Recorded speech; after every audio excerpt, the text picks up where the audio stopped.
Magandang araw po. Welcome po sa aking YouTube channel na Nov9 TV Updates. Sa mga interesado po dito sa property, pwede po tayo mag-counter offer sa asking price ni owner. Panoorin niyo po ulit ang aking video presentation. Nandito po tayo ngayon sa boundary ng Baras, Antipolo at Tanay, kung saan meron po tayong bagong video presentation. Isang modern design, brand new house and lot na may swimming pool. At ito po'y fully furnished. May lot area po ito na 218 square meters at may floor area na 211 square meters. May 3 bedrooms, 3 toilet and bath. Lahat ng rooms may split type aircon.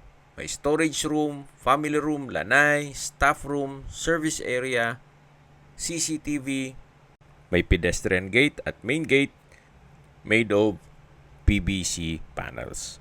Nakabakod na rin po buong property at meron din po itong landscape. Yan po yung main door. At mamaya ikutan po natin yan. Then dito po ay may garden set, may dubratan. At dito naman po sa kabila ay yung covered carport. Nakakasya ang dalawang SUV o tatlong sedan. Meron pong access gate dun sa dulo na paikot na yan sa setback. Naka-tile flooring na rin po dito at pulido po ang pagkapintura ng ceiling at wall.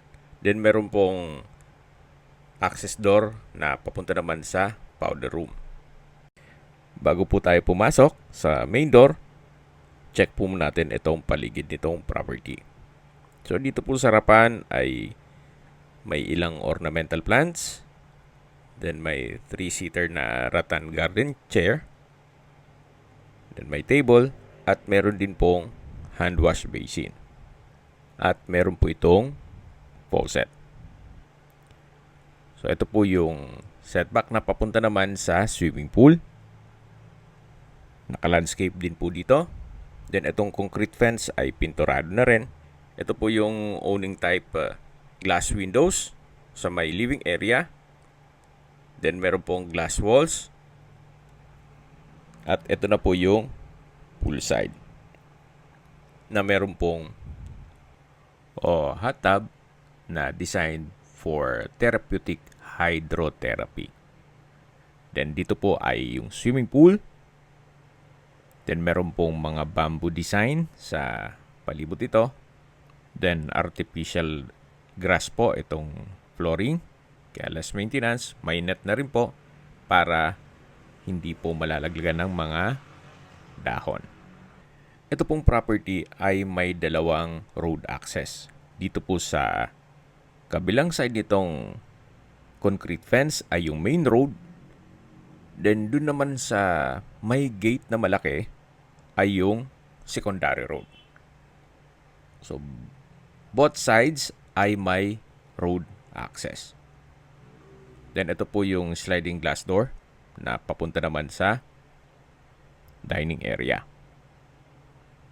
Napakaganda po ng lokasyon nitong property.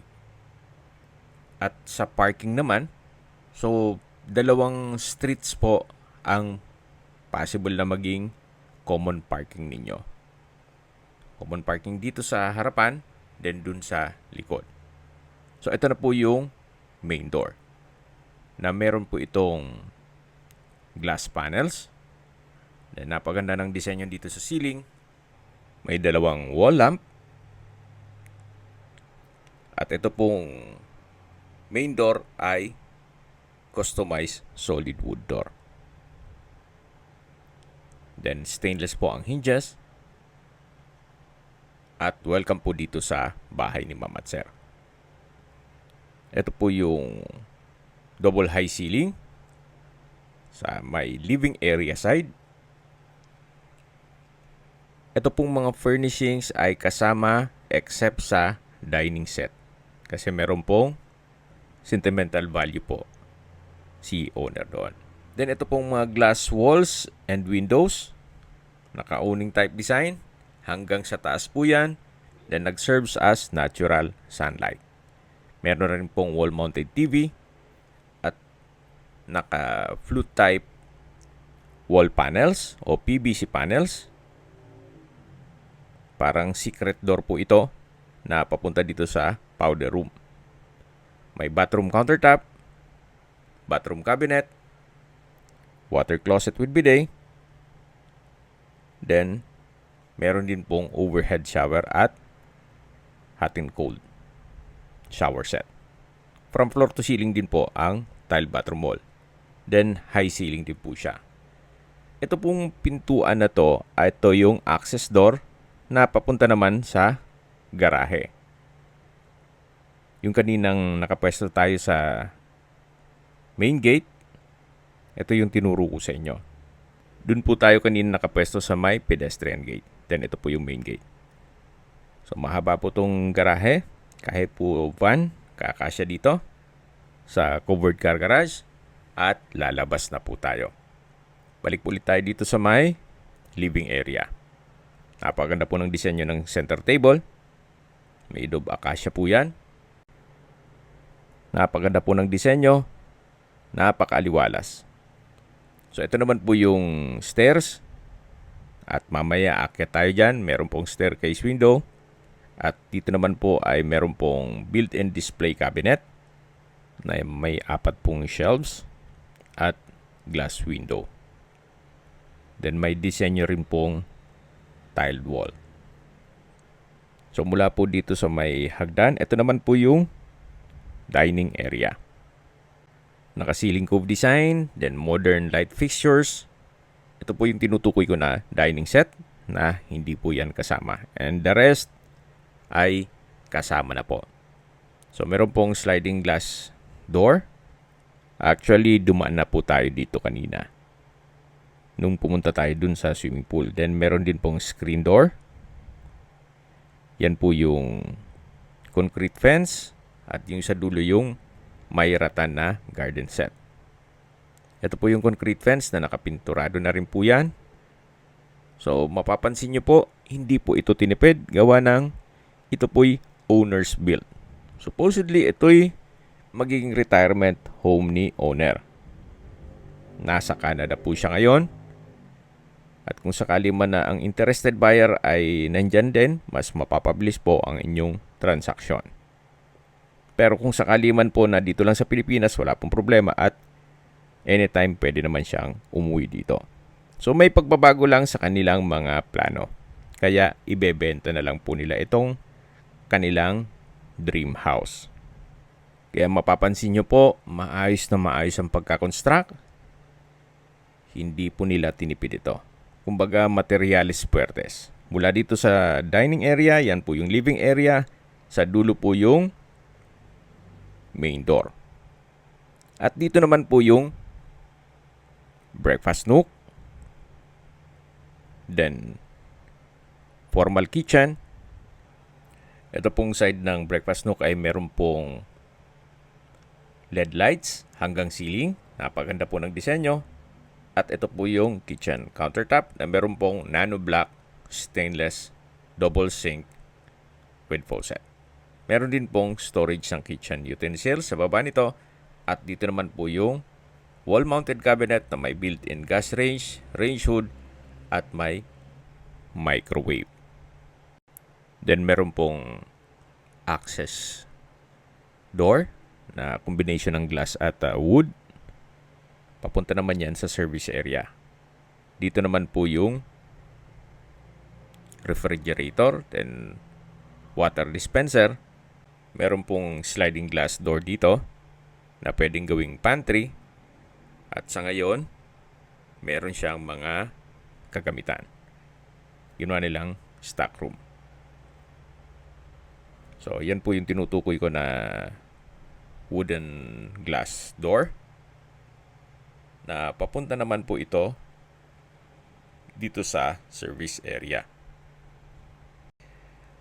Concrete fence na rin po dito. Then covered po ito ng polycarbonate. Itong roofing.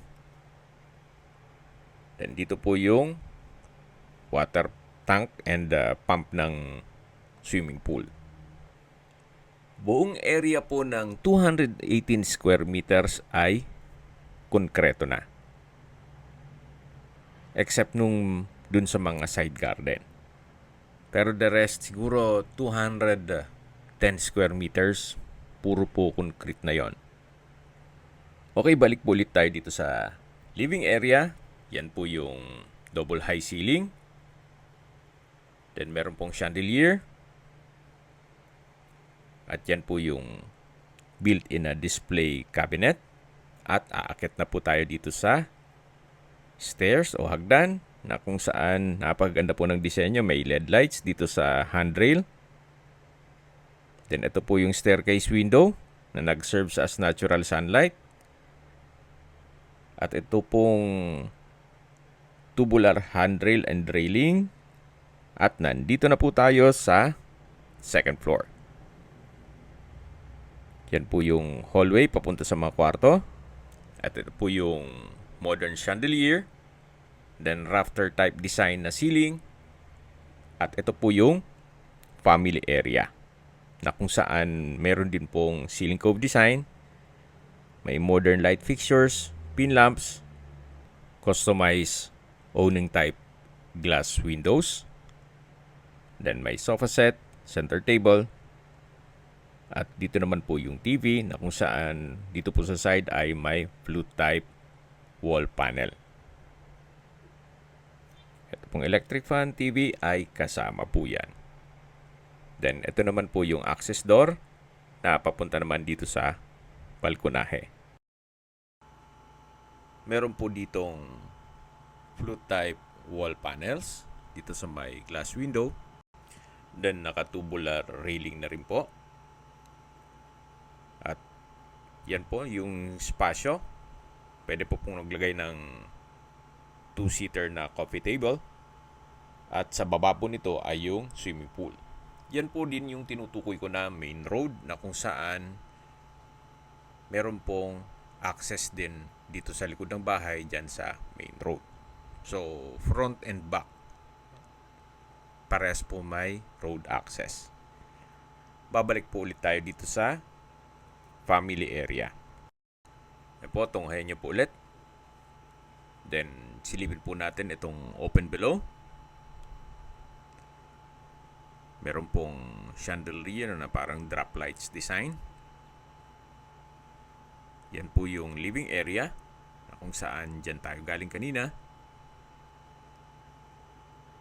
Then, yan po yung glass walls and windows na nag-serve as natural sunlight.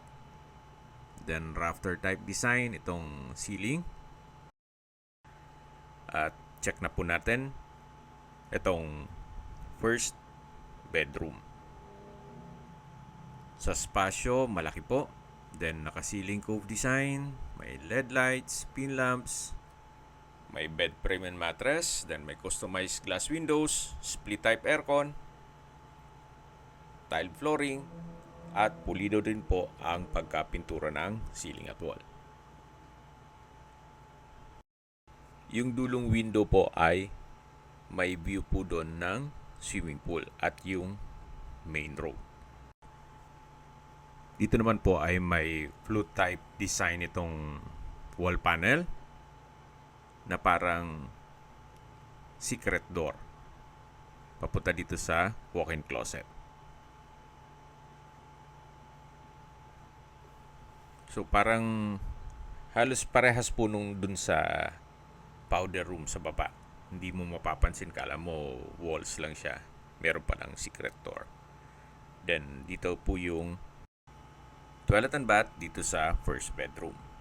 May hand wash basin, stainless faucet, bathroom cabinet, vanity mirror, then towel holder, water closet with bidet. Then meron pong shower enclosure, overhead shower, then hot and cold shower set. Meron din pong bathroom window at built-in shampoo and soap holder. From floor to ceiling din po yung tile bathroom wall. So yan po, tunghayin nyo po itong first bedroom na may sariling toilet and bath at walk-in closet. Paglabas nyo po dito, yan po yung family area na naipresent ko na yan sa inyo kanina. Then yung kabilang side naman ay yung balkonahe. Then ito po yung open below. At dito naman po yung hallway. Yan po yung hagdan kung saan dyan tayo pumani kanina na may malaking staircase window na nag-serve sa as natural sunlight. Napakaaliwalas po. Mapapansin nyo po, ang laking bagay nitong mga glass walls and windows. Kahit hindi po kalakihan ng bahay, pero napakaaliwalas niya. Mas ma-appreciate nyo po siya, especially pag kayo mismo nandito. So, may display cabinet din po. At dito naman yung common toilet and bath. Halos same design lang po nung first toilet and bath dun sa first bedroom. May hand wash basin, water closet with bidet, vanity mirror, towel holder, shower enclosure, hot and cold shower set, overhead shower na nano black, then meron pong bathroom window. From floor to ceiling din po ang tile bathroom wall at meron pong built-in shampoo and soap holder. So ito po yung common toilet and bath dito sa second floor. Then naka glass bathroom door. Yan po yung tinutukoy ko na display cabinet. Wooden display cabinet rather. Okay, lipat po tayo dito sa hallway. Then ito po yung second bedroom na kung saan sa spasyo malaki din po siya. Then may customized glass window, may split type aircon, high ceiling, pulido ang pagkapintura ng ceiling at wall, may bed frame and mattress, tile flooring. At lipat po tayo dito sa kabila. Yan naman po yung wardrobe na may drawer. So dito rin po ay customized din lahat ng glass windows. So ito po yung second bedroom. Lalabas po tayo. Then check na po natin yung third bedroom. Ito pong third bedroom ay meron pong double deck, split type aircon, then may sliding glass door papunta sa balkonahe. Then sa taas po ay may skylight na nag-serve sa as natural sunlight din po. Bago po natin i-check ang balkonahe, check po natin itong attic. Then meron pong hagdan dito. At mga 3 hanggang 4 po pwedeng matulog dito sa taas. Samahan niyo po ako, akyat po tayo. Ito po yung naka wooden staircase. Then yan po yung tinutukoy ko. So kahit 6 po, kung hindi naman ganun kalaking tao, kakasya po dito. Napakaganda po na maximize nila yung spasyo. Nagamit nila lahat. At kung iba lang po, hindi na yan lalagyan ng mga glass windows kung titipirin. So ito po yung third bedroom. May split type aircon at may access po dito sa balkonahe o terrace. So front and back nitong bahay ay meron pong balkonahe. Hanggang dun po yan sa dulo. Ito pong tubular railing ay hanggang dito sa kabilang side. Malaki po ang espasyo nitong balkonahe. Then meron din pong stainless sink with faucet just in case na may okasyon na pwedeng ganapin nyo dito para hindi na po bababa kung meron pong hugasan. Then sa baba po nito, yan po yung polycarbonate roofing at service area. So bakante pa po itong mga magiging kapitbahay nyo. Tunghayan niyo po itong kapaligiran, napakatahimik, sariwa ang hangin, at malamig po ang klima. Ito po ay nasa mataas na lugar. Ang estimated elevation above sea level ay 787 feet. So yan po yung pasad. Napaganda po ng disenyo. Meron din pong mga light fixtures. Then flute type design po itong walls. At babalik na po tayo dito sa loob ng third bedroom. So tunghayan niyo po. Ito po yung third bedroom at lalabas na po tayo. Yan po yung second bedroom na kung saan pumasok na po tayo dyan kanina. Ito yung open below. Yan yung chandelier, glass walls, at sa baba yung living area. Napakaganda po, napakaaliwalas. Hindi po masasayang ang biyahe at oras nyo once na tinignan nyo ito. At sa mga nakakaintindi po, especially dito sa mga construction cost nito na talagang hindi niya tinipid. At binibenta po ito ni owner kung magkano lang yung inabot nung gastos niya. Di bali na yung pagod.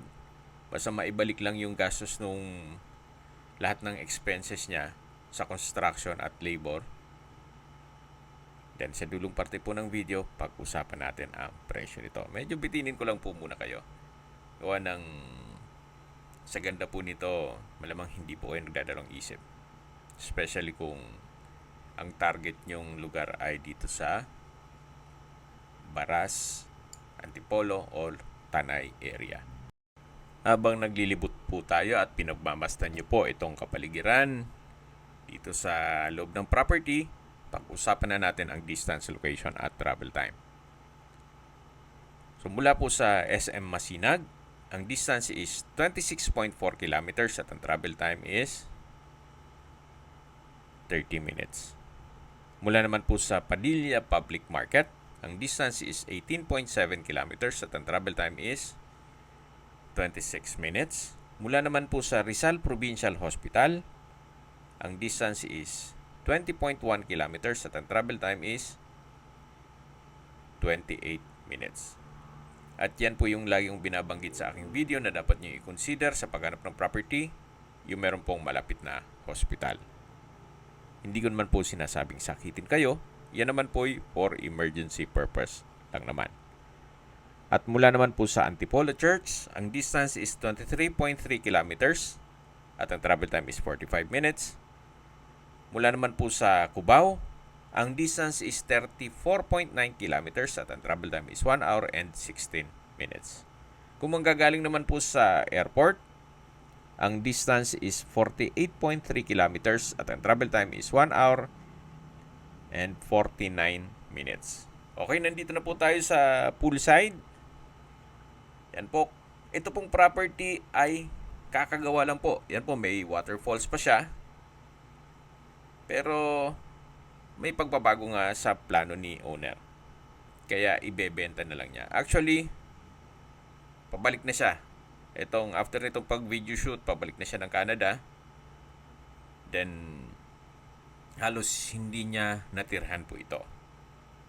Then, ito po yung powder room o comfort room dito sa my poolside. So, binebenta po niya ito sa halagang 16.8 million pesos. Opo, murang-mura na po ito.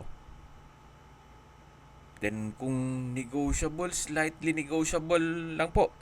At kung lalaliman nyo pa ang tawad nyo, sabihin nyo kaagad para hindi na masayang oras natin. Ang purpose lang niya ay ma-liquidate kung magkano lang nagastos niya, kahit yung pagod wag na, at may pagbabago sa kanyang mga plano. So mula Canada, pabalik-balik po siya ng Pilipinas para lang ma-monitor niya ang construction nito. Kaya malaki din po yung airfare, pero hindi naman niya sinama na sa computation sa pagpresyo pa nito. Okay, recap lang po sa mga nag-skip ng video. Ito pong property ay nasa boundary ng Antipolo, Baras at Tanay, Rizal. Then may lot area po ito na 218 square meters at may floor area na 211 11 square meters. May 3 bedrooms, 3 toilet and bath with split type aircon, storage room, family room, lanay, staff room, service area, may CCTV, naka-landscape, may swimming pool, at heated jacuzzi, at meron pong waterfalls. Ito po'y brand new. Opo, bago lang gawa ito. Ulitin ko, may pagbabago lang sa kanyang plano kaya ibebenta niya na ito. Ito po'y nasa loob ng isang subdivision na kumpleto po ang amenities gaya nitong function hall. Then meron pong parks and playgrounds. Sa swimming pool po ay may slides. Tungkol naman sa seguridad, meron pong 24 hours security. So, kung may okasyon po, malaking okasyon, pwede nyong ganapin dito. Kung may mga katanungan po kayo, tawag lang po kayo sa aking numero. At sa mga kababayan naman natin nasa ibang bansa, meron po akong Telegram. Sa mga iPhone user naman, may iMessage. Meron din pong Imo, Skype, Viber at WhatsApp. Same number lang po, 0917-316-3399. Sa mga nagtatanong naman po ng aming Facebook, meron po kaming Facebook page na Nov9TV at Facebook Real Video. Meron din pong TikTok at Instagram. May ibang YouTube channel po kami na The Nov9TV channel, Nov9TV Listings, Nov9TV On The Spot, at Nov9TV Updates. Sana po naibigyan nyo ang video presentation. Paki-like and subscribe na lang po sa aking channel para ma-update din po kayo sa aking future listings. Kung sakali po hanap nyo yung mas malaking sukat na lupa, meron din po kaming ibang listings na pwede nyong pagpilian. Huwag po kayo mag-atubiling tumawag sa amin, then let us know your budget para malaman namin kung anong property pwede namin alok sa inyo. Sa lahat pong viewers, subscriber at nagtiwala po sa amin, salamat po sa suporta. Ingat po kayo lagi at yung pamilya. Maraming salamat po.